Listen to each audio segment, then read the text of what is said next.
You want to bring the laptop and stuff up? Okay. Sure. So our next speaker is from ReforNations. He is one of our grant applicants for the Sunday Supper grant. So we're very happy to have him with us today. Eric, we can help that all goes out. So I know it's kind of a rush getting in there. Are you okay to go? I'm good. Yes. Yeah. Thank you so much. Yeah, as you said, my name is Eric Holmertz, ReforNations. My wife and I started ReforNations in 2021 after spending 2 years in Uganda, East Africa, as a family. This is my family. I have 8 children, and my wife Amber is on the right, and I won't go through all the kids' names. You won't remember them anyway, but they range from 17 down to 1. So, and the last one, he hasn't been to Uganda yet, so he'll be there soon. So we went to Uganda working with a orphan ministry, and ended up leaving that organization after about a year, and just felt God calling us to work to help support homeschool families, and really we just saw the need for actual resources. Some of the things, the challenges. So in Uganda, the average daily wage is $1.50, and you've got lots of people with just different businesses and stuff, but nobody seems to be able to break out. It's everybody's selling bananas, and it's like that doesn't really work. So we started coming alongside people and helping to support them in getting started with a small business. It takes a very small investment, and we're that multiple times.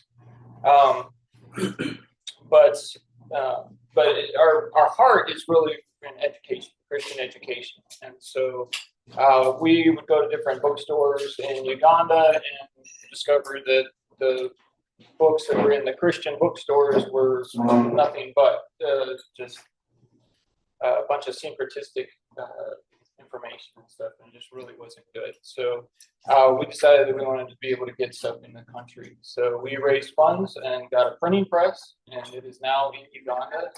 And we plan to do a Christian resource center in the future that will have a library, bookstore, training rooms, and computer lab, and things like that. So we can do a lot of different things out of that center to help support the homeschool community, Christian schools, and pastors and seminary students. Just in case you don't know where Uganda is, it is in the heart of Africa. It's called the Pearl of Africa. It's on the second largest lake in the world, Lake Victoria. It's right on the equator. It is beautiful every single day, 80 degrees in the day and about 60, 65 at night. You don't have air conditioning or heat. It's not needed. Beautiful country, but extremely poor. And a lot of that is due to a lack of knowledge and education. They all want to be educated because they know that's the leg up, but school fees, even at $20 per quarter, is more than what most can really afford. And so you hear the orphan crisis in Uganda, which is huge, but most of those orphans are economic orphans. Their families give them up to some NGO that's going to sponsor them, and it's really sad. And those that don't get into one end up being street kids and a lot of different things. So really trying to help at the family level, working with families, helping them to stay as one unit, helping them to flourish with some kind of small family business, and then also providing the access to good educational materials. This is our partner, Godfrey Chaze, and his wife Olga and their family. Godfrey has written a primary level curriculum. It's a biblically integrated curriculum for the primary level of school. And so he's written that. He's working on the junior and senior level right now. And so that'd be a curriculum so most curriculums and stuff are out of the U.S. They all show people from the U.S., things from the U.S., or maybe the U.K., which is really foreign to most people in Uganda. So this curriculum actually shows things and people that they would be familiar with. Here is kind of a sample of this is some of the books that he's written on the left, and then on the right is just kind of a little bit of resource center that we did in just kind of a small little space, and we started setting up just to show people some of the books and the things that we plan to have. This woman in the middle, her name is Auntie Rebecca. She used to be Auntie Rahima, and she was our house helper, stayed with us, lived with us. She was a Muslim, and while she was living with us, she actually came to Christ. And when she was leaving us and done with working with us, she wanted to start a small little business. We called it Rebecca's Refreshments. She wanted to do drinks and different things, and so we helped her with a small investment, get started with that. She's grown that into she went from having this little shop to having a bigger shop to buying 12 cows, and then she bought land, and now she's built a 6-plex building and is renting out 4 of those to other people, and has one. And that was with a total investment of maybe $1,000, and just her effort and everything. So we really try to find people to partner with that have shown that they're working hard and they want to do something, and just kind of help them out a little bit. And she's just taken it and run with it, become just a light in her community. She runs Bible studies, and works with her 2 sons. She's been homeschooling her 2 sons now. When we met her, she was living on a dirt floor in just one, like a container, like a container building. She was living on a dirt floor in that with her 2 boys in one little tiny small room. And now she's become a very successful businesswoman. So we're very excited about her, and we've had this kind of similar story happen over and over. So anyway, I'll stop there, and any questions you may have about Uganda ministry, let's see. I know English is the official language, but is there another language that they use in Uganda? There's about estimated 58 to 70 different languages in Uganda. Each tribe has their own language, and of course, when everything was split up and the tribes were actually split between different countries and everything, it's kind of a mess. But English is the language of all education and instruction. So what kind of government do they have? It's considered a democracy. Actually, we'd be praying for them today. The government just shut off all the internet as of yesterday afternoon, and all communications in the country, because their elections are tomorrow. And so they're trying to stave off any rioting, anything. But the current guy that's been in power for over 35 years, and he's trying to put his son as the head of the military. And so anyway, it's a bit of a mess. He's actually been a pretty good president, but the people are ready for the next. But so it's been stable in that way, but every election season gets a little hairy. So I assume you aren't the only one that goes here. Is it like a large organization, but there's always people there? We're very small.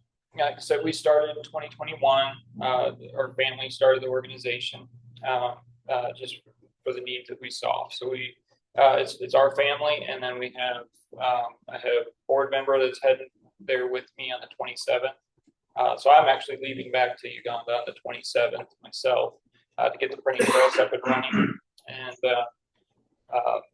And then we do have our team of Ugandans that we work with. So we have the Chaze family, and then we have a young man named Loxon, who's going to be our press manager running the press. So it seems like you'd be a good fit for my previous Rotary club that I was involved in Kansas City. We sponsored a school down in Mexico. Okay. I helped build a school, and it grew to an amazing thing, right? People graduated from school in the United States, got to be doctors, and back to the community. Helped successfully for education. So Yeah. You might be somebody that think to look into a possible whole grant or some larger foundation grant. So that might be something to look into. Yeah. Is there any Rotary clubs down there at all? Yeah, that's right. That's what I was going to ask you, because that's what it takes. In Uganda. Just get that. Yeah, I haven't looked. There might be. There is. Yeah, I'm pretty sure there is, because that's like we did it. We used to sponsor Vegas, but an international grant. Oh, okay. International grant in Uganda. Oh, okay. It was a sanitary, and I don't know the specific details, but it was a sanitary system in one of the parts of the area. So Okay. yeah, that would be a great conversation to start. And I'll check with Byron. So Byron is Sherry. She worked with that. Okay. Yeah. That'd be great. That would be. I mean, that could be some significant funds. Yeah. Because it's managed with Rotary International, and then you have the clubs that pitch in, 2,000, 4,000, whatever, and they come up with multiple thousands of dollars. That'd be wonderful. Yeah, so with a good sustaining plan, you can get $100,000 grant. Wow, that's exactly what I need right now for the resource center. We raised $44,000 for the end of the year, and had a goal of 55 for getting the printing press running and that whole process. But the next phase is the resource center, and that's going to be going into a mall locally, and so that's what we're looking for. Is we'll have to do the build out of that and resource it and everything. Can you talk a little bit about your board on this? I'm assuming most of your board members are here in the US. Can you talk a little bit about Yes, the yeah. board structure? Our board is here in the US. It started off with people from our church in Kansas City, previous church, and it's grown to some other individuals that we know from different places that are involved in things that match up with what we're doing. So like our board member that's going to Uganda with me in a couple of weeks, he is out of Florida and runs 2 print shops in Florida. Also, he is the manager or the owner of a Christian curriculum as well. So it's called Christ-centered curriculum. And so he's going with us. We got another board member that's in Olathe, Kansas, who's gone through all the master teacher training programs through the Foundation for American Christian Education. And she's just wonderful and very helpful. And then myself and my wife are on the board, and then one of the associate pastors from our church in Kansas City is our other board member right now. And we are looking for a couple more board members at the moment. So that's our board is at this point. So we had a board when we first formed that was basically about forming the organization, and now it's more trying to get people that are really into what we're doing and have expertise in those areas. Are there any other questions for Eric? No. Well, thank you. Thank you.